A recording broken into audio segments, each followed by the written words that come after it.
As pro-Russian activists continue to occupy government buildings in cities across eastern Ukraine, their barricades look a lot like those built by pro-Europe protesters in Kiev late last year. Stacks of tires and lumber are topped with barbed wire. Activists are camped out in tents. Loudspeakers blast music and speeches. But there's one element missing in Donetsk: people. The protesters on Kiev's Independence Square aiming to oust pro-Russian President Viktor Yanukovych represented a broad swath of Ukrainian society. Not just hardcore activists, but also retirees, laborers, students, and rabble-rousers. Here in Donetsk, the barricades are built, but the squares are largely empty. Why?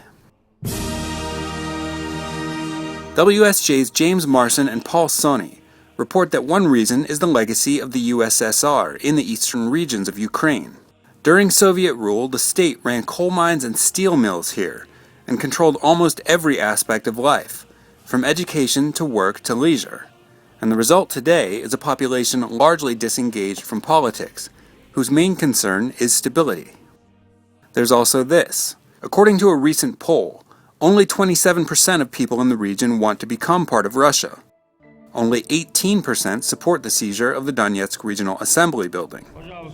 And perhaps the most telling reason for the lack of support is the ambivalence of the protesters themselves. While the Kiev movement was focused on removing Yanukovych, here in Donetsk, even the activists occupying government buildings are up in the air about whether to press for more regional power, for full autonomy for the region, or for joining Russia.